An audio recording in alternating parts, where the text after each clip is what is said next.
everyone, welcome to X School. X Schoolৰ অন্যটা ক্লাছলৈ আপোনালোক সকলোকে স্বাগতম জনাইছো। আজি আমি এই ক্লাছটোত ডিসকাস কৰিম কিহৰ বিষয়ে যোনটো আমাৰ ক্লাছ 10ৰ সেবা বোৰ্ডৰ ফাৰ্স্ট পলিটিক্যাল সায়েন্সৰ চেপ্টাৰ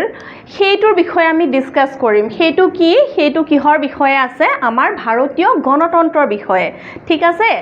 তো আমি আজি ভাৰতীয় গণতন্ত্ৰৰ বিষয়ে ডিসকাস কৰিম। লগতে আমি কি ডিসকাস কৰিম গণতন্ত্ৰৰ বাবে আমাৰ কিহৰ প্ৰয়োজন হয়। য'ত গণতন্ত্ৰ আছে তাত এখন সংবিধান থাকে, হয়নে, এখন কনস্টিটিউশন থাকে। তো সেই কনস্টিটিউশনখন আমাৰ ভাৰতবৰ্ষতো আছে। ভাৰতবৰ্ষ স্বাধীন হোৱাৰ পিছৰে পৰাই কিছু বছৰ পিছৰ পৰাই আমাৰ কনস্টিটিউশনখন গৃহীত হৈছিলে। সেই কনস্টিটিউশনখন কিদৰে আৰম্ভ হৈছিল, সেইখন বনাওঁতে কেনে ধৰণৰ প্ৰস্তাৱনা দিয়া হৈছিল, এই গোটেইবিলাক কথা আজি আমি এই ক্লাছটোত গম পাম। ঠিক আছে, এই ক্লাছটো সম্পূৰ্ণকৈ চালে তোমালোকে গোটেইখিনি কথা বুজিব পাৰিবা। তো তেতিয়াহ'লে ক্লাছটো আৰম্ভ কৰোঁ। মই হৈছোঁ তোমালোকৰ লীনা মেম। মই পলিটিক্যাল সায়েন্সৰ গোটেইখিনি ক্লাছেছ তোমালোকৰ কাৰণে লৈ আহিবলৈ চেষ্টা কৰিম। তো আজি আমি ফাৰ্ষ্ট চেপ্টাৰটো চাম পলিটিক্যাল সায়েন্সৰ, যোনটো ইণ্ডিয়ান ডেমক্ৰেচি বা ভাৰতীয় গণতন্ত্ৰ বুলি কওঁ। অ'কে, ফাৰ্ষ্টতে আমি চাম যে ভাৰতীয় গণতন্ত্ৰ বুলিলে আমিনো কি বুজো, হয়নে। ভাৰতীয় গণতন্ত্ৰ বুলি ক'লে আমি এনেই তোমালোকৰ মনলৈ কি ভাব আহে যে গণতন্ত্ৰ কি হয়, ৰাইজৰ এখন দেশ, হয়নে, য'ত ৰাইজেই নিজৰ ৰজাসকলক অৰ্থাৎ আমাৰ যোনবিলাক নেতাসকল বা যোনে এখন দেশ চলাব সেইসকলক আমি নিৰ্বাচন কৰোঁ, হয়নে। ৰাইজৰ হাতত মূল শাসন জড়িত আছে বুলি আমি কওঁ গণতন্ত্ৰত। জেনেৰেল যোনবিলাক পাব্লিক আছে, জনসাধাৰণ আছে, জনসাধাৰণে ভোটিঙৰ সহায়ত তেওঁলোকে নিজৰ দেশখন চলাবলৈ প্ৰতিনিধি নিৰ্বাচন কৰে। নিৰ্বাচন কৰা প্ৰতিনিধিসকলে চৰকাৰ গঠন কৰে আৰু চৰকাৰ এখনেই দেশ এখন চলায়। দেশ এখনত যিখিনি নীতি নিয়ম যি আছে সেইখিনি কনষ্টিটিউশ্যনত লিখা আছে, সেইমতে এখন দেশ তেওঁলোকে চলাই যায়। এতিয়া আমাৰ যেতিয়া ভাৰতবৰ্ষ স্বাধীন হোৱা নাছিলে, আমি জানো ভাৰতবৰ্ষখন কি হৈছিলে যে প্ৰথম অৱস্থাত 200 বছৰ কাল প্ৰায় আমাৰ ব্ৰিটিছৰ অধীনত আছিল, হয়নে। ব্ৰিটিছে আমাৰ দেশখনক ৰাজত্ব কৰি থৈছিলে, অৰ্থাৎ এটা কলনিয়েল পাৱাৰ যোনটো আমি কওঁ, কলনিয়েল পাৱাৰ এটাৰ অধীনত ভাৰতবৰ্ষখন আছিলে। তো আমি যেতিয়া স্বাধীনতা লাভ কৰোঁ, সেইটো তোমালোকেতো জানাই, 1947ৰ আমি 15 আগষ্টত আমি স্বাধীনতা লাভ কৰোঁ। তাৰ আগে কি হৈছিলে, আমাৰ ব্ৰিটিছসকলে যিহেতু ৰাজত্ব কৰি আছিলে, তাৰ আগলৈকে কনজাৰভেটিভ পাৰ্টিয়ে ব্ৰিটেইনত শাসন কৰি আছিলে। তাৰপিছত সেই ডিটেইলছখিনি আমি চাম। ঠিক আছে, এতিয়া আমি চাম যে গণতন্ত্ৰ বুলি ক'লে আমাৰ মুখ্য অধিকাৰটো কি হৈছে, ভোটদানৰ অধিকাৰ, হয়নে। তো এই ইমেজখন চালে তোমালোকে গম পাবা যে গণতন্ত্ৰ মানেই হৈছে আমাৰ যোনটো ভোটদানৰ অধিকাৰ। ভোটদানৰ দ্বাৰা আমি যোনটো আমি চৰকাৰখন গঠন কৰোঁ সেইটো। এতিয়া আমি চাম যে কেনেধৰণৰ হৈছিলে যে ভাৰতবৰ্ষ প্ৰায় কিমান বছৰ, 200 বছৰ কাল ভাৰতবৰ্ষত 200 বছৰ কাল, অৰ্থাৎ কিমান চনৰ পৰা, 1757 চনৰ পৰা 1947 চনলৈকে, অৰ্থাৎ 1757ৰ পৰা 1947লৈকে ব্ৰিটিছে প্ৰায় 200 বছৰ কাল শাসনত অধীন আছিল, হয়নে। আমি ব্ৰিটিছ শাসনৰ অধীনত আছিলোঁ। তাৰপিছত কি হ'ল, অৱশেষত 1947 চনৰ 15 আগষ্টত ভাৰতে স্বাধীনতা লাভ কৰে আৰু বিশ্বৰ এক বৃহৎ গণতান্ত্ৰিক দেশ হিচাপে আত্মপ্ৰকাশ কৰে। ঠিক আছে, যেতিয়া স্বাধীনতা লাভ কৰিলেই তেতিয়া পাই ভাৰতে এখন গণতান্ত্ৰিক দেশ হিচাপে নিজৰ পৰিচয় লাভ কৰিলে। আৰু যিহেতু ভাৰত এখন বৃহৎ ৰাষ্ট্ৰ, ইয়াত বহু পৰিমাণে জনসংখ্যা আছে, সেইকাৰণে গোটেই গণতান্ত্ৰিক ৰাষ্ট্ৰবিলাকৰ ভিতৰত তেওঁলোকৰ মাজৰে এখন বৃহৎ গণতন্ত্ৰ ৰূপে নিজকে আত্মপ্ৰকাশ কৰিলে 1947ৰ পিছত। তাৰপিছত দিছে যে স্বাধীন দেশ এখন সঠিককৈ চলাবলৈ কিহৰ প্ৰয়োজন হয়, যে কেৱল স্বাধীনতা থাকিলেই নহ'ব বুলি কৈছে। দেন স্বাধীন এখন দেশ চলাবলৈ কিহৰ প্ৰয়োজন হ'ব, এখন সংবিধানৰ, এখন কনষ্টিটিউশ্যনৰ প্ৰয়োজন হ'ব। যদি এখন যিহেতু আমি কৈছোঁ এখন বৃহৎ দেশ, ইয়াত ধৰ্ম বৰ্ণ নিৰ্বিশেষে আমি সকলোৱে একেলগে বাস কৰোঁ, বিভিন্ন সংস্কৃতিৰ বিভিন্ন ৰিলিজনৰ লোক একেলগে আমি বাস কৰোঁ। এনে এখন বৃহৎ ৰাষ্ট্ৰ চলিবৰ কাৰণে কি হয়, কিছুমান সুনিৰ্দিষ্ট নীতি নিয়ম লাগিব, ৰুলছ এণ্ড ৰেগুলেশ্যন এখন দেশত থাকিব লাগিব। বিশেষকৈ গণতন্ত্ৰ বুলি ক'লে আমি এখন সংবিধান লাগিবই, কাৰণ গণতন্ত্ৰ আৰু সংবিধান অৰ্থাৎ কনষ্টিটিউশ্যন আৰু ডেমক্ৰেচি হৈছে কি, এটা মুদ্ৰাৰ ইপিঠি সিপিঠি স্বৰূপ, অৰ্থাৎ এটা কেৰি আনটোক আমি মানে কল্পনা কৰিব নোৱাৰোঁ। সেইকাৰণে দিছে যে এখন সংবিধানৰ প্ৰয়োজন হ'ব বুলি কৈছে। তাৰপিছত দিছে সংবিধান আৰু গণতন্ত্ৰ একেটা মুদ্ৰাৰ দুটা পিঠিৰ দৰে। ক'লোৱে মই সংবিধান নাথাকিলে দেশ এখন সঠিকভাৱে গণতান্ত্ৰিকভাৱে চলিব নোৱাৰে। এখন দেশত যেতিয়া আগতে কি হৈছিল, ব্ৰিটিছসকলে যেতিয়া আমাৰ ওপৰত ৰুল কৰি আছিলে, যেতিয়া ৰাজত্ব চলাই আছিল, তেওঁলোকে কিছুমান নীতি নিয়ম বান্ধি দিছিলে, হয়নে? সেই নীতি নিয়ম মতে চলিছিলে, কিছুমান এক্ট তেওঁলোকে আনিছিলে, সেই এক্টসমূহৰ মতে ভাৰতত শাসন কাৰ্যটো চলি আছিলে। কিন্তু ব্ৰিটিছৰ শাসনৰ পৰা যেতিয়া মুক্ত হ'ল, তেতিয়াতো কোনো ধৰক তেনেকুৱা ধৰণৰ নাছিল যে লিডাৰ। তাৰপিছত কি হ'ল, তেওঁলোকে যে ভাবিলে যে এনেকুৱা এটা ছিটুৱেশ্যনত যদি আমি ভাৰতবৰ্ষখনক এৰি থৈ যাওঁ, যিহেতু তেওঁলোকে বহুত বছৰ ধৰি ইয়াত ৰাজত্ব কৰিলে, তেওঁলোকে ভাবিলে যে ভাৰতবৰ্ষখন এৰি থৈ গ'লে এটা ছিষ্টেমত আমি এৰি থৈ যাওঁ, কিবা এটা তেওঁলোকক এটা মানে আইন কানুন বা নিয়ম এটা ৰুলছ সেইখিনি আমি দেখুৱাই থৈ যাওঁ, বা এখন লিখিত কনষ্টিটিউশ্যন আমি তেওঁলোকক দি থৈ যাওঁ, তেতিয়াহে এই দেশখন ভালদৰে চলি থাকিব। অ'কে, দেন এতিয়া কৈছে যে সেয়েহে স্বাধীনতাৰ আগতেই ভাৰতত সংবিধান প্ৰস্তুতি কৰাৰ চিন্তা আৰম্ভ হৈছিল। অৰ্থাৎ যে আমি স্বাধীনতা লাভ কৰিছিলোঁ 1947 চনত, তাৰ আগৰে পৰাই সংবিধানখন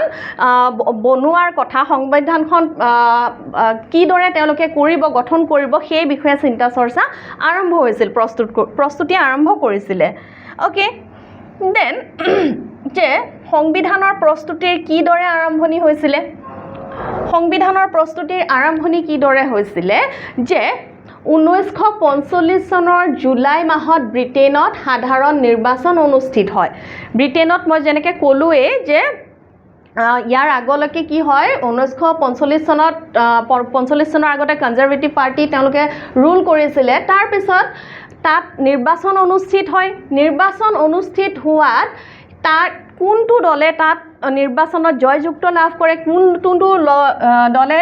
জয়ী হয়, যে লেবাৰ পাৰ্টি অৰ্থাৎ শ্ৰমিক দল বুলি যোনটো পাৰ্টি আছিলে সেইটো ক্ষমতালৈ আহে। সেই যেতিয়া শ্ৰমিক পাৰ্টি লেবাৰ দলটো ক্ষমতালৈ আহিলে, লেবাৰ পাৰ্টিটো যেতিয়া ক্ষমতালৈ আহিলে, তেতিয়া তাৰ প্ৰধানমন্ত্ৰী কোন হ'ল, এইজন ব্যক্তি, ঠিক আছে, এইজন ব্যক্তি যাৰ নাম আছিলে Clement Attlee. Okay, Clement Attlee শাসনলৈ আহিলে, তেওঁ প্ৰধানমন্ত্ৰী হয় লেবাৰ পাৰ্টিৰ ফালৰ পৰা। তাৰপিছত কি হয়, ব্ৰিটেইনৰ প্ৰধানমন্ত্ৰী হয় তেওঁ, আৰু তেওঁ ভাৰতৰ স্বাধীনতাত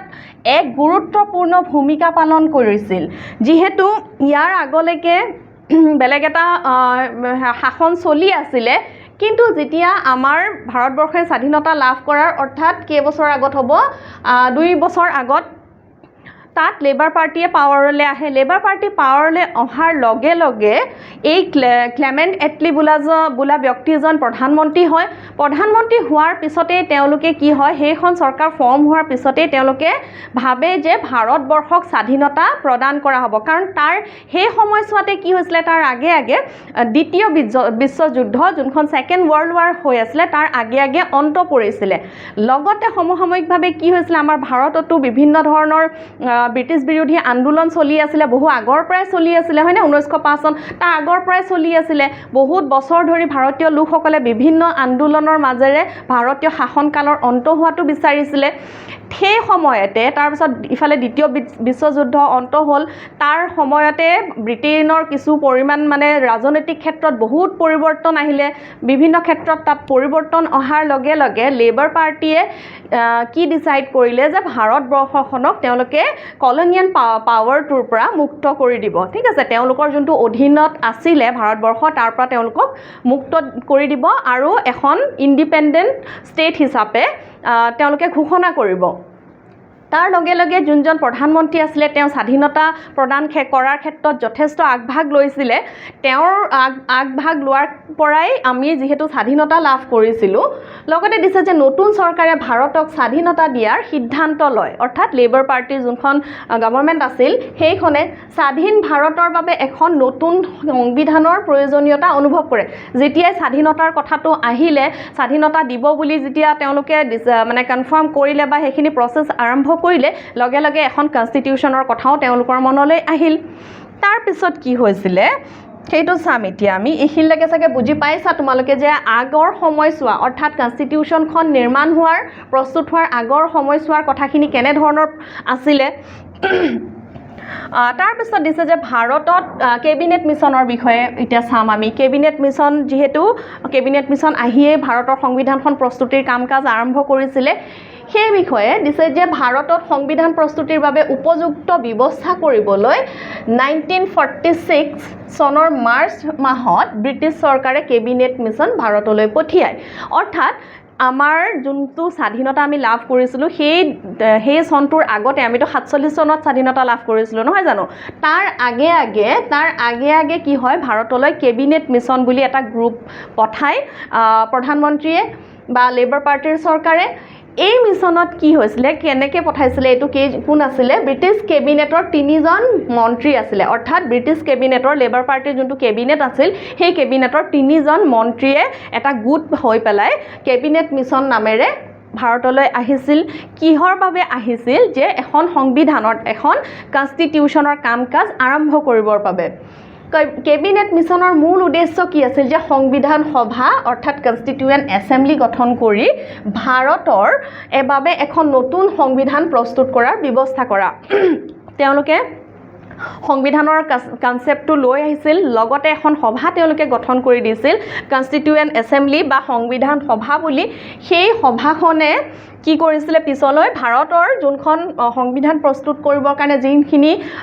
প্ৰথম ভাগৰ কাম কাজ হ'ব লাগে সেইখিনি তেওঁলোকে আৰম্ভ কৰিছিলে বা কৰিবলৈ আৰম্ভ কৰিছিলে ঠিক আছে এইখিনিলৈকে বুজি পাইছা নেক্সট দিছে যে সংবিধান সভা আৰু সংবিধানৰ ৰচনা সংবিধান সভাৰ কথা আমি ইয়াতে দেখিলোৱে যে সংবিধান সভা এখন গঠন কৰিলে কোনে কেবিনেট মিছনে গঠন কৰিলে দেন ইয়াতে দিছে যে সংবিধান সভা আৰু সংবিধান ৰচনা কেনেদৰে এতিয়া হৈছিলে যে সংবিধান সভাৰ যোনখন ফাৰ্ষ্ট মিটিং আছিলে প্ৰথমখন বৈঠক কেতিয়া হৈছিলে 1946 চনত ঠিক আছে এতিয়া কোনটো চনত আহিছিলে এইটো চনৰ মাৰ্চ মাহত আহিছিলে হয়নে 1946 মাৰ্চ মাহত আহিছিলে তেওঁলোক তাৰ পিছতেই সেই বছৰটোৰে 9 ডিচেম্বৰ তাৰিখে যোনখন তেওঁলোকে সংবিধান সভা কনষ্টিটিউয়েণ্ট এছেম্বলি গঠন কৰি থৈ গৈছিলে সেই সভাখনৰ প্ৰথমখন বৈঠক অনুষ্ঠিত হয় অৰ্থাৎ ফাৰ্ষ্ট মিটিংখন বহে লগে লগে সেই মিটিংখনত কোন আছিলে এই সভাৰ অস্থায়ী সভাপতি দেই এইটো পৰীক্ষাত অহা দেখা যায় যে অস্থায়ী সভাপতি আছিল যে সচিদানন্দ সিনহা কি আছিলে কনষ্টিটিউয়েণ্ট এছেম্বলিখন অৰ্থাৎ সংবিধান সভাৰ অস্থায়ী সভাপতি তেওঁৰ মানে সভাপতিত্বতে কি হ'ল যে এইখন প্ৰথম মিটিংখন তেওঁলোকে কৰিলে কোনটো সময়ত যে 1946 9 ডিচেম্বৰত এইখন কৰিলে তাৰ পিছলৈকে এখেতটো অস্থায়ী সভাপতি আছিলে তাৰ পিছলৈকে ডক্টৰ ৰাজেন্দ্ৰ প্ৰসাদক কি কৰা হ'ল সংবিধান সভাৰ স্থায়ী সভাপতি হিচাপে নিৰ্বাচিত কৰা হয় এই দুটা কুৱেশ্যনে বৰ্ডৰ এক্সামত ৰিপিটেডলি অহা দেখা যায় যে স্থায়ী সভাপতি কোন আছিলে সংবিধান সভাৰ বা অস্থায়ী সভাপতি কোন আছিল এই দুইটা কুৱেশ্যনে একদম অহা দেখা যায় 1 মাৰ্কৰ কুৱেশ্যন বা এমচিকিউত এইকেইটা তোমালোকে ভালদৰে মন দি চাবা যে ৰাজেন্দ্ৰ প্ৰসাদ আছিল কনফিউজ হোৱা দেখা যায় ষ্টুডেণ্টসকলৰ মাজত যে অস্থায়ী কোনজন স্থায়ী কোনজন এইটোত কনফিউজন নহ'বা স্থায়ী হ'ল আমাৰ ডক্টৰ ৰাজেন্দ্ৰ প্ৰসাদ আৰু অস্থায়ী সভাপতি আছিলে ডক্টৰ সচিদানন্দ সিনহা ঠিক আছে এইখিনিলৈকে বুজি পাইছা যে কেনেদৰে কেবিনেট মিছনে সংবিধান সভা গঠন কৰিলে তাৰপিছত সেই সভাখনে কিদৰে প্ৰথমখন মিটিং তেওঁলোকে কৰিলে ইয়াৰ পিছত আমি চাম যে খচৰা সমিতি ঠিক আছে ড্ৰাফটিং কমিটি যোনখন আছিলে আমাৰ খচৰা সমিতি বা ড্ৰাফটিং কমিটি বুলি যোনখন আমি ক'ম অৰ্থাৎ খচৰা এখন প্ৰস্তুত কৰিছিলে কিদৰে সংবিধানখনৰ এটা দিছে 1947 চনৰ 29 আগষ্টত সংবিধানৰ খচৰা প্ৰস্তুত কৰিবলৈ খচৰা সমিতি এখন গঠন কৰি দিয়া হয় অৰ্থাৎ ড্ৰাফটিং কমিটি এখন গঠন কৰা হয় এই সমিতিৰ অধ্যক্ষ আছিল আকৌ বি.আৰ. আম্বেদকাৰ এইটো কোৱেশ্চনো আহা দেখা যায় ঠিক আছে যে আমাৰ ড্ৰাফটিং কমিটিখনৰ অধ্যক্ষ কোন আছিলে বুলি কোৱেশ্চন আহা দেখা যায় বি.আৰ. আম্বেদকাৰ আছিলে এইখন সমিতিৰ ড্ৰাফটিং কমিটিখনৰ অধ্যক্ষ তাৰপিছত এই সমিতিখনে প্ৰায় 3 বছৰ ধৰি কঠোৰ পৰিশ্ৰম কৰি সংবিধানখনৰ খচৰা প্ৰস্তুত কৰে ইয়াত দিছে আমি যে যেতিয়া মানে স্বাধীনতা লাভ কৰিলোঁ 1947 15 আগষ্টত তাৰ কিছুদিনৰ পিছতে অৰ্থাৎ 29 আগষ্টত এই ড্ৰাফটিং কমিটিখন ফৰ্ম কৰা হয় কিহৰ কাৰণে যে আমাৰ যোনখন সংবিধানৰ কাম-কাজ আগবাঢ়িছে তাৰ এখন খচৰা অৰ্থাৎ এখন মানে টেম্পৰেৰী এখন সংবিধানৰ নিচিনাকৈ বনাই তেওঁলোকক যাতে প্ৰেজেন্ট কৰে কি কেনেকুৱা ধৰণৰ আমাৰ সংবিধানখন হ'ব তাৰ বাবে এখন খচৰা সমিতি ড্ৰাফট এখন বনাবৰ কাৰণে তেওঁলোকক গঠন কৰি দিয়া হয় এই সমিতিখনৰে কি আছিল অধ্যক্ষ আছিল ডক্টৰ বি.আৰ. আম্বেদকাৰ আৰু যোনখন ড্ৰাফটিং কমিটি গঠন কৰি দিয়া হ'ল এই ড্ৰাফটিং কমিটিখনে 3 বছৰ কাল কি কৰে বিভিন্ন দেশৰ সংবিধানসমূহ তেওঁলোকে চালি জাৰি চাই মানে প্ৰায় 60খন দেশৰ 60 কাণ্ট্ৰিজৰ তেওঁলোকে কি কৰিছিলে কনষ্টিটিউশ্যনবিলাক ভালদৰে চালি জাৰি চাইছিলে কাৰণ কি হৈছিলে আমাৰ বাকী দেশ যেনেকৈ ব্ৰিটেইনৰ চাইছিলে কেনেডাৰ চাইছিলে তেওঁলোকে আয়াৰলেণ্ডৰ চাইছিলে তো সেই বিভিন্ন দেশৰ কনষ্টিটিউশ্যনবিলাক তেওঁলোকে থৰলি চাইছিলে আৰু আমাৰ দেশৰ লগত সেই তাৰে কোনকেইটা পইণ্ট কোনকেইটা ধাৰা বা কোনকেইটা পইণ্ট আমাৰ লগত দেশৰ লগত ফিট হ'ব সেইটো তেওঁলোকে চাইছিলে লাষ্টত বিভিন্ন দেশৰ তেওঁলোকে কনষ্টিটিউশ্যনবিলাক ভালদৰে চালি জাৰি একদম থৰলি তেওঁলোকে অবজাৰ্ভ কৰাৰ পিছত এখন খচৰা প্ৰস্তুত কৰিছিলে প্ৰায় 3 বছৰৰ অন্তত সেই খচৰাখন কি কৰিছিলে যে তেওঁলোকে খচৰা প্ৰস্তুত কৰি উলিয়াইছিলে 3 বছৰৰ মূৰত ঠিক আছে সেই তাৰ পিছৰখিনি চাম তাৰপিছত খচৰা সমিতিখনত কোন আমাৰ মেম্বাৰ্ছ আছিলে খচৰা সমিতিখনত প্ৰায় 7জন মেম্বাৰ্ছ আছিলে সেই মেম্বাৰ্ছসকল আছিলে কোন যে সংবিধান খচৰা কমিটিৰ সদস্যসকল আছিলে যে বি.আৰ. আম্বেদকাৰ আছিলে তেখেত সভাপতি আছিলে তাৰপিছত দিছে যে এন গোপালস্বামী আয়েংগাৰ আছিলে আলাদে কৃষ্ণস্বামী আয়াৰ বুলি আছিলে কে.এম. মুন্সী আছিলে সৈয়দ মহম্মদ ছাদুল্লাহ আছিলে এন মাধৱ ৰাও আছিলে আৰু ডি.পি. খেতান আছিলে এইসকল মেম্বাৰ্ছ আমাৰ খচৰা কমিটিখন অৰ্থাৎ ড্ৰাফটিং কমিটিখনৰ মেম্বাৰ আছিলে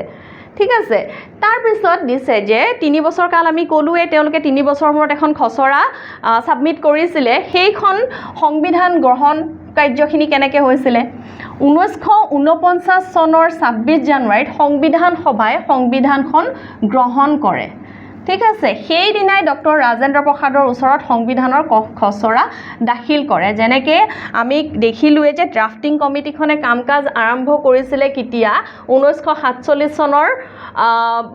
29 আগষ্টৰ পিছৰ পৰাই তেওঁলোকে কাম-কাজ আৰম্ভ কৰিছিলে আৰু তেওঁলোকে কিমান দিনৰ পিছত 3 বছৰৰ পিছত প্ৰায় 1949 চনৰ 26 নৱেম্বৰত সংবিধানখন কি কৰে গ্ৰহণ কৰে আৰু সেই দিনাখনেই কি কৰে ৰাজেন্দ্ৰ প্ৰসাদৰ ওচৰত সেই খচৰাখন দাখিল কৰে অৰ্থাৎ যোনখন কনষ্টিটিউশ্যনৰ ড্ৰাফট তেওঁলোকে ৰেডি কৰিছিলে বিভিন্ন দেশৰ কনষ্টিটিউশ্যনবোৰ চাই পেলাই সেই ড্ৰাফটখন ফাইনেলি তেওঁলোকে ছাবমিট কৰে ঠিক আছে এইদৰে ভাৰতীয় জনগণে নিজৰ সংবিধান লাভ কৰে এইদৰে আমাৰ সংবিধানখন কি হৈছিলে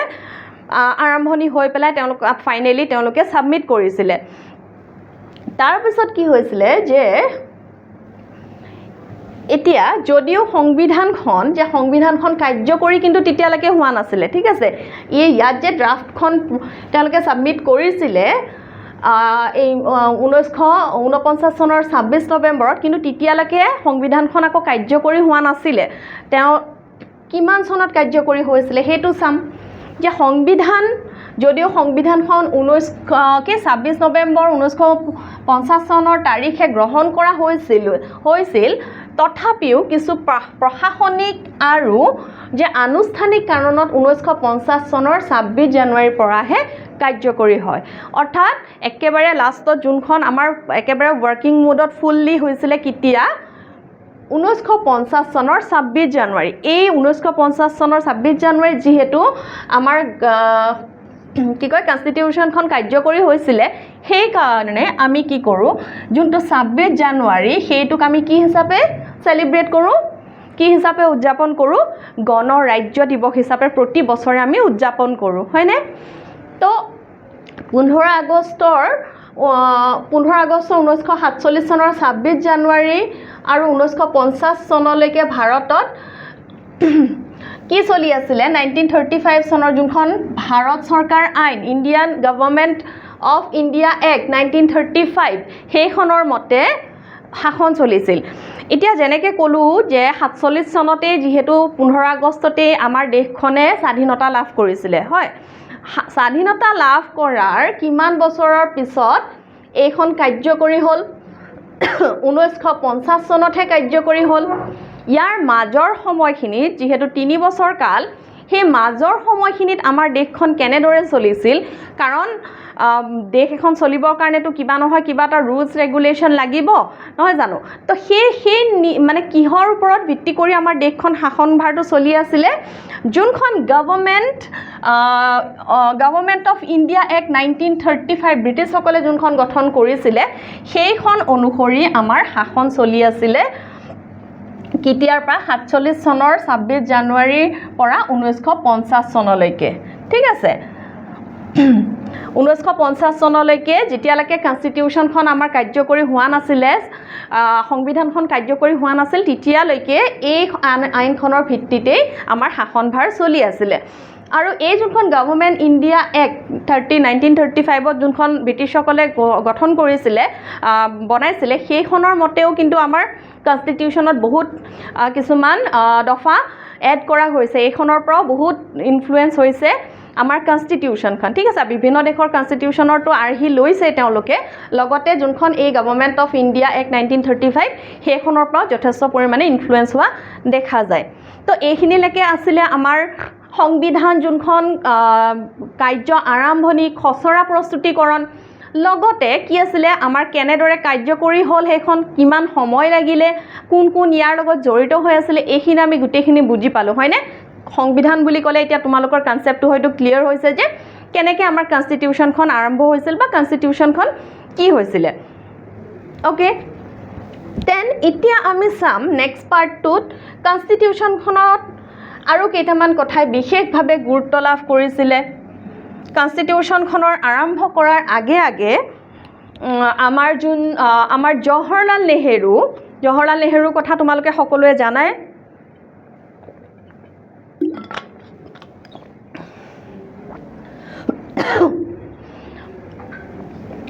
কি হৈছিলে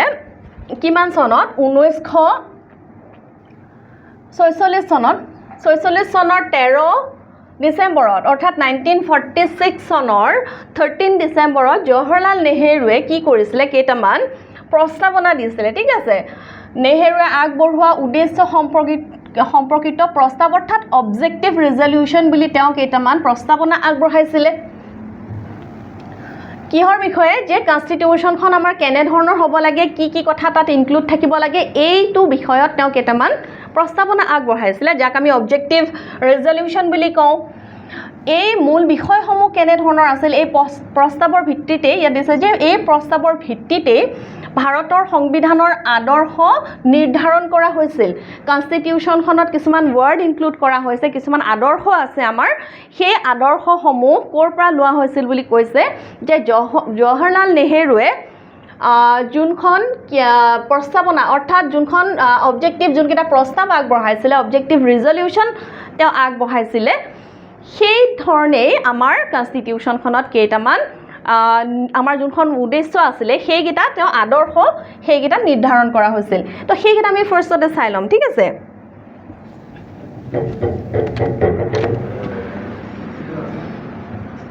ওকে ফাৰ্ষ্টৰটো দিছিলে যে ভাৰত এখন স্বাধীন সাৰ্বভৌম আৰু গণৰাজ্য হ'ব তেওঁ আগবঢ়োৱা প্ৰথমটো যোনটো প্ৰস্তাৱ আছিলে সেইটো কি বুলি দিছিলে যে ভাৰত এখন স্বাধীন সাৰ্বভৌম আৰু গণৰাজ্য হ'ব ভাৰত কোনো বিদেশী শক্তিৰ অধীন নাথাকিব বুলি কৈছে ওকে কোনো বিদেশী শক্তিৰ অধীনত নাথাকিব যেনেকৈ স্বাধীনতাৰ আগলৈকে কি হয় ভাৰত ব্ৰিটিছৰ অধীনত আছিল কলনিয়েল পাৱাৰ এটাৰ অধীনত আছিল ইয়াৰ পিছত স্বাধীনতা লাভ কৰাৰ পিছত সংবিধানখন গঠন কৰাৰ পিছত কোনো বাহিৰা শক্তিৰ অধীন হৈ নাথাকিব বুলি কৈছিলে অৰ্থাৎ সকলো ডিচিশন মেকিং পাৱাৰ ভাৰতৰ ভিতৰতে থাকিব বুলি কৈছিলে দেশৰ সকলো সিদ্ধান্ত ভাৰতীয় জনগণ আৰু চৰকাৰে ল'ব পাৰিব ওকে নাম্বাৰ 1 টো হ'ল নাম্বাৰ 2 টো দিছে যে ভাৰত এখন ৰাজ্যসমূহৰ সংঘ ঠিক আছে ৰাজ্যসমূহৰ সংঘ বুলি কৈছে অৰ্থাৎ ইউনিয়ন অফ ষ্টেটছ আমাৰ বহুকেইখন যিহেতু ষ্টেটৰ আছে ইয়াত দিছে ষ্টেট হ'ব এইখিনিতে গেপ এটা হ'ব তো ব্ৰিটিছ ভাৰত আৰু দেশীয় ৰাজ্যসমূহৰ একেলগ হৈ ভাৰত গঠন কৰিব সকলো ৰাজ্য একত্ৰিত হৈ এখন ঐক্যবদ্ধ দেশ হ'ব কিছুমান স্বাধীন ৰাজ্য আছিলে সেই সময়ত কিছুমান যেনেকৈ ৰজাবিলাক আছিলে তো সেই সময়ত কি বুলি কৈছিলে যে সকলোবিলাক ৰাজ্য লগ লাগি এখন একক ৰাষ্ট্ৰ গঠন হ'ব বুলি কৈছিলে ঠিক আছে দেন নাম্বাৰ 2 টো হ'ল নাম্বাৰ 3 টো দিছে জনগণক ন্যায় সমতা আৰু স্বাধীনতা প্ৰদান কৰা হ'ব জনগণক কি দিয়া হ'ব বুলি কৈছে ন্যায় দিয়া হ'ব অৰ্থাৎ জাষ্টিস যোনটো ইকুৱেলিটি ফ্ৰীডম এই গোটেইখিনি দিয়া হ'ব বুলি কৈছে সামাজিক অৰ্থনৈতিক আৰু ৰাজনৈতিক ন্যায় নিশ্চিত কৰা হ'ব কাৰ কৰা হ'ব সাধাৰণ জনগণৰ সামাজিক অৰ্থনৈতিক আৰু ৰাজনৈতিক ন্যায় নিশ্চিত কৰা হ'ব সকলো নাগৰিকে সমান অধিকাৰ লাভ কৰিব চিন্তা বিশ্বাস আৰু মত প্ৰকাশ আৰু ধৰ্ম পালন কৰাৰ স্বাধীনতা থাকিব এইখিনি চোৱাৰ পিছতে তোমালোকে হয়তো গম পাইছা যে এই প্ৰস্তাৱবিলাকৰ পৰা আমাৰ যোনখিনি আদৰ্শ মানে আমাৰ কনষ্টিটিউশ্যনখনৰ আদৰ্শসমূহ লোৱা হৈছিলে হয়নে গোটেইবিলাক কথা লোৱা হোৱা নাছিল কিন্তু কেইটামান পইণ্ট ইয়াৰ পৰা তেওঁলোকে লৈছিলে তাৰপিছত দিছে যে সংখ্যালঘু আৰু পিছপৰা শ্ৰেণীৰ সুৰক্ষা অনুচিত জাতি অনুসূচিত জাতি জনজাতি সংখ্যালঘু সম্প্ৰদায় আদিৰ অধিকাৰ আৰু স্বাৰ্থ সুৰক্ষা কৰা হ'ব বুলি কৈছে ঠিক আছে নাম্বাৰ 5 টো দিছে যে দেশৰ স্বাধীনতা সাৰ্বভৌমত্ব আৰু অখণ্ডতা ৰক্ষা ভাৰতৰ একতা আৰু ভৌগোলিক সীমা সুৰক্ষিত ৰাখিবলৈ ব্যৱস্থা গ্ৰহণ কৰা হ'ব তো এইকেইটা আছিলে তাৰপিছত আৰু আছে ইয়াতে তাৰপিছত 6 নম্বৰটো দিছে যে বিশ্ব শান্তি আৰু আন্তঃৰাষ্ট্ৰীয় সহযোগিতা ভাৰতে বিশ্ব শান্তি স্থাপন আৰু মানৱ কল্যাণৰ বাবে আন দেশসমূহৰ লগত সহযোগিতা কৰিব যেনেকৈ ক'লোৱে যে ভাৰতে কি হৈছিলে স্বাধীনতা লাভ কৰাৰ আগলৈকে বিশ্বযুদ্ধ চলি আছিলে হয়নে বিশ্বযুদ্ধৰ কথাটো তেওঁলোকে সেই সময়ত গম পাইছিলে যে এখন স্বতন্ত্ৰ যদি দেশ হয় তেওঁলোকে কি কৰিব লাগিব যে ভাৰতবৰ্ষই অন্যান্য ৰাষ্ট্ৰসমূহৰ লগত সহযোগিতা কৰিব লাগিব বিশ্ব শান্তি ৰক্ষাৰ বাবে সেই কথাটোৰ ওপৰত মনত ৰাখি তেওঁলোকে এই পইণ্টটো ৰাখিছিলে দেন জনগণৰ ক্ষমতাৰ উৎস গণতন্ত্ৰত সকলোৱে ক্ষমতা জনগণৰ পৰা আহে চৰকাৰ জনগণৰ দ্বাৰা নিৰ্বাচিত হ'ব অৰ্থাৎ ডেমক্ৰেটিক চিষ্টেমৰ কথা কৈছিলে তেওঁ ভোটিং চিষ্টেমৰ কথা ইয়াতে উল্লেখ কৰা হৈছে ইনডিৰেক্টলি তাৰপিছত দিছে ৰাজ্যসমূহ স্বায়ত্ত শাসনৰ সুবিধা কিছুমানৰ স্বায়ত্ত শাসনৰ সুবিধা হোৱা কথা কৈছিলে সংঘাত অন্তৰ্ভুক্ত ৰাজ্যসমূহে নিজৰ আভ্যন্তৰীণ বিষয়সমূহ পৰিচালনা কৰাৰ কাৰণে কিছু ক্ষমতা লাভ কৰিব স্বায়ত্তশাসিত অঞ্চলবিলাকৰ কথা আমি জানো হয়নে কিছুমান অঞ্চলত আছে স্বায়ত্তশাসিত অঞ্চল সেইবিলাকক স্বায়ত্তশাসন কিয় দিয়া হৈছে এটা এক্সট্ৰা পাৱাৰ কিয় দিয়া হৈছে সেইটো পটককৈ তোমালোকক জনাই থওঁ যে কিছুমান সংঘাত জৰ্জৰিত মানে ইণ্টাৰনেল কিছুমান কনফ্লিক্ট চলি থাকে জাতি জনগোষ্ঠীৰ মাজত হওক উগ্ৰপন্থী ক্ষেত্ৰত হওক বিভিন্ন তেওঁলোকৰ সেই এৰিয়াটোত কিছুমান সংঘাত চলি থাকে বা কিছুমান ইমাৰ্জেঞ্চি সিচুৱেশ্যনছ ক্ৰিয়েট হৈ থাকে তো তেনেকুৱা ক্ষেত্ৰত কি হয় কেন্দ্ৰ যদি শক্তিশালী অকল হৈ থাকে বা কোনোবা এখন চৰকাৰৰ তেওঁৰ পাৰমিশ্যন ল'বলৈ হয় সেইটোৰ কাৰণে যথেষ্ট সময়ৰ প্ৰয়োজন হয় এটা প্ৰচেছৰ ভিতৰত যাব লাগিব সেই সমস্যাসমূহ ইমিডিয়েটলি সলভ কৰিবৰ কাৰণে স্বায়ত্তশাসিত অঞ্চলসমূহক কিছুমান এক্সট্ৰা পাৱাৰ দিয়া হ'ব বুলি কৈছিলে অৰ্থাৎ ক্ষমতা কিছুমান লাভ কৰিব বা তেওঁলোকক প্ৰদান কৰা হোৱাৰ কথা কৈছিলে পিছলৈ এইটো কাৰ্যকৰী হয় বাৰু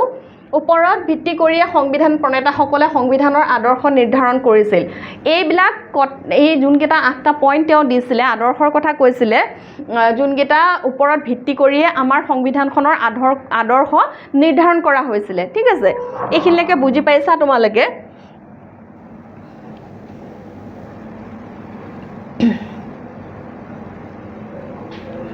অ'কে এতিয়া দিছে যে ওপৰত ভিত্তি কৰি সংবিধান 1926 নৱেম্বৰ এইখিনিতো হৈছে আমি ডিছকাছ কৰিছোঁৱে হয়নে 26 জানুৱাৰী 1950 চন তাৰিখে এইটো সংবিধান কাৰ্যকৰী হয় ইয়াত এটা কথা এড কৰিছে যে প্ৰথমতে যোনটো সমাজবাদী কথা আছে ইয়াতে সমাজবাদী ৱৰ্ডটো ইয়াতে উল্লেখ আছিলে নেকি সমাজবাদী ৱৰ্ডটো প্ৰথমতে আমাৰ কনষ্টিটিউশ্যনখনত ছ'চিয়েলিষ্ট যোনটো প্ৰথমতে প্ৰস্তাৱনাত সমাজবাদী ধৰ্মৰ নিৰপেক্ষ ঐক্য আৰু অখণ্ডতা শব্দ নাছিল ঠিক আছে যোনটো ছ'চিয়েলিষ্ট বুলি কৈছে তাৰপিছত ধৰ্ম ছেকুলাৰ বুলি কৈছে বা অখণ্ড বা ঐক্য সেইখিনি কথা কৈছে ইণ্টিগ্ৰেটেড কথা কৈছে সেইখিনি কথা প্ৰথমৰ প্ৰস্তাৱনাটোত উল্লেখ নাছিল আমাৰ যিহেতু সংবিধানখন কি হয় ফ্লেক্সিবল কনষ্টিটিউশ্যন হয় ফ্লেক্সিবল কনষ্টিটিউশ্যন বুলি ক'লে কি বুলি বুজিবা যে সংবিধানখন প্ৰয়োজন অনুসৰি সাল সলনি কৰিব পাৰি এমেণ্ড কৰিব পাৰি এমেণ্ডমেণ্ট কৰা যায় অৰ্থাৎ কিবা কথাত যদি চেঞ্জেছৰ প্ৰয়োজন হয় কিবা সাল সলনিৰ প্ৰয়োজন হয় সেইটো কৰিব পৰা যায় প্ৰথমতে যোনখন প্ৰস্তাৱনা বনোৱা গৈছিলে পাতনি যোনখন আমি ক'ম কনষ্টিটিউশ্যনখনৰ সেইখনত এই ৱৰ্ডকেইটা এড নাছিলে কিন্তু যোনটো 1976 চনৰ 42তম যোনখন সংশোধনী কৰা হয় সেই সংশোধনীৰ জৰিয়তে এই শব্দসমূহ যোগ কৰা হয় অৰ্থাৎ এই শব্দ তিনিটা এইকেইটা পিছলৈকেহে এড কৰা হয় প্ৰথম অৱস্থাত এইকেইটা শব্দ সংবিধানখনত এড কৰা হোৱা নাছিলে অ'কে এইখিনিলৈকে হৈছে বুজি পাইছা চাগে ক্লিয়াৰ হৈছে এইখিনি কনচেপ্ট কি জৱাহৰলাল নেহৰুৱে যোনকেইটা প্ৰস্তাৱ আগবঢ়াইছিলে তাৰ ওপৰতে ভিত্তি কৰি আমাৰ মানে কনষ্টিটিউশ্যনখনৰ আদৰ্শসমূহ নিৰ্ধাৰণ পিছলৈকে কৰা হৈছিলে হয়নে তাৰপিছত এইখিনি হ'ল তাৰপিছত দিছে যে সংবিধানৰ প্ৰস্তাৱনা বুলি ক'লোৱে যোনটোক আমি কি ক'ম প্ৰিএম্বল অফ দ্য ইণ্ডিয়ান কনষ্টিটিউশ্যন প্ৰিএম্বল বুলি ক'লে বা সংবিধানৰ প্ৰস্তাৱনা বুলি ক'লে আমি কি বুজিম যোনখন যেনেকৈ এখন কিতাপৰ কি হয় এখন কণ্টেণ্ট পেজ এখন থাকে সূচীপত্ৰ এখন থাকে প্ৰস্তাৱনাখনো আমাৰ কেনেধৰণৰ কথা যে আমাৰ কনষ্টিটিউশ্যনখনৰ এখন সূচীপত্ৰৰ নিচিনা ঠিক আছে তাত মানে আমি ভিতৰৰ কথাখিনি কি আছে তাত লিখা আছে প্ৰথমতে যেনেকৈ আমি চেপ্টাৰৰ নামসমূহ দেখোঁ পিছলৈহে আমি ডিটেইলছসমূহ চাওঁ প্ৰস্তাৱনাটো তেনেকুৱা ধৰণৰে এটা কথা অ'কে এতিয়া সংবিধানৰ প্ৰস্তাৱনা হৈছে ভাৰতীয় সংবিধানৰ এক আগ কথা বা আমি পাতনি বুলিব পাৰোঁ ঠিক আছে দেন দিছে ইয়াত ভাৰতৰ আদৰ্শ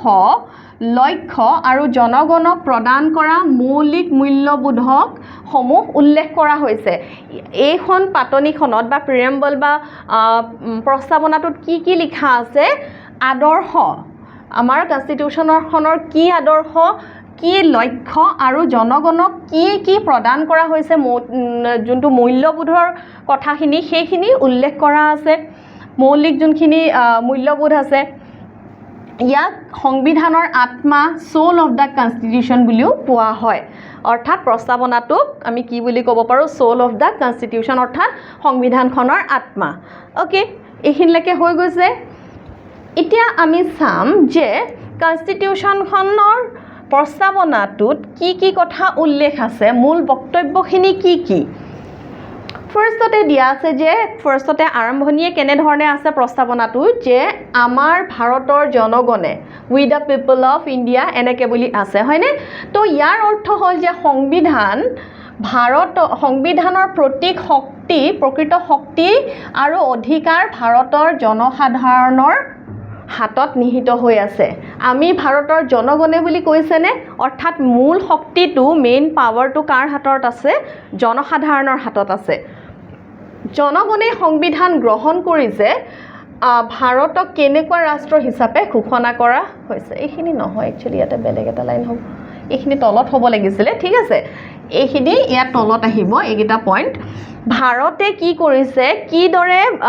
কেনেকুৱা ৰাষ্ট্ৰ হিচাপে ঘোষণা কৰিছে কি বুলি কৰিছে ফাৰ্ষ্টতে কি কৰিছে যে সাৰ্বভৌম বুলি কৈছে ভাৰত এখন সাৰ্বভৌম ৰাষ্ট্ৰ অৰ্থাৎ ছ'ভাৰেইন কাণ্ট্ৰি ছ'ভাৰেইন বুলি ক'লে আমি কি বুজিম ছ'ভাৰেইন বুলি ক'লে আমি বুজিম যে ভাৰত কোনো বাহিৰা শক্তিৰ অধীন নহয় অৰ্থাৎ নিজৰ ডিসিশনস তেওঁলোকে ভাৰতবৰ্ষই নিজে ল'ব পাৰে বা ইয়াৰ জনগণই ল'ব পাৰে বা ইয়াৰ চৰকাৰে ল'ব পাৰে ঠিক আছে যে ভাৰত কোনো বিদেশী শক্তিৰ অধীন নহয় নিজৰ সিদ্ধান্ত নিজে ল'ব পাৰে যেনেকৈ আমি স্বাধীনতাৰ আগলৈকে ব্ৰিটিছৰ শক্তিৰ অধীনত হৈ আছিলোঁ ব্ৰিটিছ চৰকাৰৰ অধীন হৈ আছিলোঁ অৰ্থাৎ স্বাধীনতা লাভ কৰাৰ পিছত তেনে ধৰণৰ কোনো বাহিৰা শক্তিৰ বিদেশী শক্তিৰ এতিয়া ভাৰত অধীন হৈ থকা নাই সেইটোৱে বুজাইছে সভৰেন শব্দটোৱে বা সাৰ্বভৌম শব্দটোৱে সমাজবাদী তাৰ পিছত দিছে যে সমাজবাদী সোশ্যালিষ্ট ওয়াৰ্ডটো এড কৰা হ'ল হয়নে এমএন কৰাৰ পিছত আমি সেইখিনি চাইছিলোঁ সমাজবাদী শব্দটোৱে কি বুজাইছে যে সমাজৰ সকলো লোকৰ কল্যাণ নিশ্চিত কৰা ধনী দুখীয়াৰ মাজৰ বৈষম্য হ্ৰাস কৰা সোশ্যালিষ্ট শব্দটোৱে বুজায় যে সোসাইটিখনত বসবাস কৰা যোনটো ইকনমিক যোনটো ডিফাৰেন্সিয়েট কৰা হয় ক্যাটেগৰাইজ কৰা হয় সেইটো নোহোৱা কৰাৰ কথা কৈছে ঠিক আছে আমাৰ যেহেতু ইকনমিটো মিক্সড ইকনমি বুলি কম মিশ্ৰিত আমাৰ অৰ্থনীতি হয় ভাৰতবৰ্ষৰ অৰ্থনীতিটো ফুল্লি সোশ্যালিষ্ট আমি হেতু ক'ব নোৱাৰো যে ইকুৱেলিটি পুৰা নহয় মানে কি হয় সোশ্যালিষ্ট সম্পূৰ্ণৰূপে আমি ক'ব নোৱাৰো যেহেতু মিক্সড ইকনমি চৰকাৰী যিমান আছে প্ৰাইভেটো সিমান আছে ইয়াত দিছে যে সোশ্যালিষ্ট শব্দটোৱে মানে কনস্টিটিউশনখনত কি মিন কৰিছে যে সমাজৰ সকলো লোকৰ কল্যাণ নিশ্চিত কৰা আৰু ধনী দুখীয়াৰ মাজৰ বৈষম্য হ্ৰাস কৰা ঠিক আছে যোনটো ক্যাটেগৰি আমি কৰোঁ ইকনমিক ষ্টেটাছৰ বেচিছত হেতু হ্ৰাস কৰাৰ কথা ইয়াতে কোৱা হৈছে সমাজবাদী শব্দটোৰ দ্বাৰা তাৰ পিছত দিছে ধৰ্মনিৰপেক্ষ সেকুলাৰ ধৰ্মনিৰপেক্ষ মানে কি যে ৰাষ্ট্ৰখনৰ নিজা কোনো ধৰ্ম নাথাকিব ৰাষ্ট্ৰৰ কোনো নিজা ধৰ্ম নাই সকলো ধৰ্মক সমান সন্মান দিয়া উচিত কিছুমান ধৰ্মৰ ভিত্তিত দেশ আছে হয়নে যেনেকৈ কিছুমান কান্ট্ৰি আছে তাত এটা পাৰ্টিকুলাৰ ৰিলিজনৰ মানুহে থাকে তেনেকুৱা ভাৰতত কিন্তু তেনে ধৰণৰ নহয় ভাৰত এখন সেকুলাৰ কান্ট্ৰি ধৰ্মনিৰপেক্ষ দেশ বুলি আমি ক'ব পাৰোঁ কাৰণ ভাৰতত বিভিন্ন ধৰ্মাৱলম্বীৰ লোকসকল বসবাস কৰে হিন্দু মুছলিম খ্ৰীষ্টিয়ান শিখ এনেকৈ বিভিন্ন ধৰ্মৰ লোকসকলক আমি একেলগে বসবাস কৰা দেখোঁ লগতে এই ধৰ্মৰ ক্ষেত্ৰত ৰাষ্ট্ৰীয় কোনো ধৰ্ম নাথাকিব বুলি কৈছে অৰ্থাৎ কোনো এটা পাৰ্টিকুলাৰ ৰিলিজনক ৰাষ্ট্ৰখনে অৰ্থাৎ ভাৰতবৰ্ষই সাপোৰ্ট নকৰে সকলোকে ইকুৱেলি সন্মান কৰে আৰু ধৰ্মৰ ভিত্তিত কোনো বিভাজন কৰিব নোৱাৰে ঠিক আছে ইয়াত তাৰ পিছত দিছে গণতান্ত্ৰিক ডেমক্ৰেটিক বুলি কৈছে ডেমক্ৰেটিক ওয়াৰ্ডটোৱে কি বুজাইছে যে জনগণে ভোটৰ জৰিয়তে নিজৰ প্ৰতিনিধি নিৰ্বাচন কৰে জনগণে কি কৰে ভোটিংৰ সহায়ত ডেমক্ৰেসি মানে কি য'ত জনসাধাৰণৰ হাতত ক্ষমতা থাকে জনসাধাৰণৰ হাতত ক্ষমতা থকা বুলিলে আমি কি বুজিম যে জনগণে নিজৰ প্ৰতিনিধিসকল অৰ্থাৎ এখন চৰকাৰ বা এখন দেশ কোনসকল ব্যক্তিয়ে চলাব সেইটো তেওঁলোকে নিৰ্ধাৰণ কৰে সাধাৰণ জনগণে নিৰ্ধাৰণ কৰে সেই কাৰণে ইয়াতে কি কৈছে গণতান্ত্ৰিক বা ডেমক্ৰেটিক দেশৰ হাতত কি থাকে প্ৰতিনিধি তেওঁলোকে নিৰ্বাচন কৰে অৰ্থাৎ আসল যোনটো শক্তি বা পাৱাৰ বুলি কওঁ সেইটো জনগণৰ হাতত থাকে নম্বৰ 5 টো দিছে যে ৰিপাব্লিক কান্ট্ৰি বুলি কৈছে হয়নে গণৰাজ্য ৰিপাব্লিক বুলি ক'লে কি বুজিম যে দেশৰ ৰাষ্ট্ৰপতি জনগণৰ দ্বাৰা নিৰ্বাচিত প্ৰতিনিধিৰ মাধ্যমে নিৰ্বাচিত হয় কোনো বংশগত ৰজা নাই এতিয়া ৰিপাব্লিক বুলি ক'লে কি বুজিম যে আমাৰ যোনজন ৰাষ্ট্ৰপতি যোনজনক আমি কি ক'ম দেশৰ মুৰব্বী ক'ম ভাৰতবৰ্ষৰ মুৰব্বী বুলি ক'লে আমি কাক বুজিম ৰাষ্ট্ৰপতি জনক বুজিম প্ৰেসিডেন্ট জনক বুজিম তেওঁ হৈছে ফাৰ্ষ্ট পাৰ্সন আমাৰ দেশখনৰ ফাৰ্ষ্ট পাৰ্সন অফ ইণ্ডিয়া সেই ব্যক্তিজন আমি ডিৰেক্টলি কিন্তু তেওঁক আমি নিৰ্বাচন নকৰোঁ কিন্তু আমি যোনসকল প্ৰতিনিধি নিৰ্বাচন কৰোঁ তেওঁলোকে ৰাষ্ট্ৰপতিজনক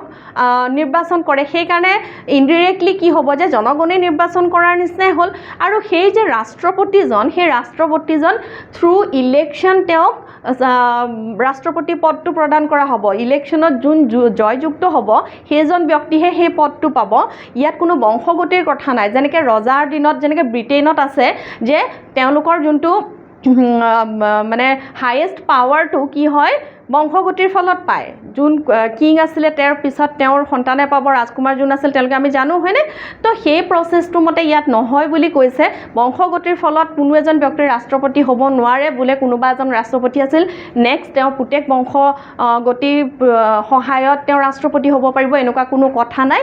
আমাৰ দেশৰ ৰাষ্ট্ৰপতিজন কেনেদৰে হ'ব তেওঁলোকক জনগণে যোনজন ইলেকশ্যন ভোট দি পেলাই যোনকিখন প্ৰতিনিধি আমি নিৰ্বাচন কৰি পঠিয়াম তেওঁলোকে আকৌ ভোট দি পেলাই কি কৰিব ৰাষ্ট্ৰপতিজনক নিৰ্বাচন কৰিব ঠিক আছে এই যোনটো গণৰাজ্য অৰ্থাৎ ৰিপাব্লিক শব্দটোৱে সেইটোৱে মিন কৰিছে সেইটোৱে বুজাইছে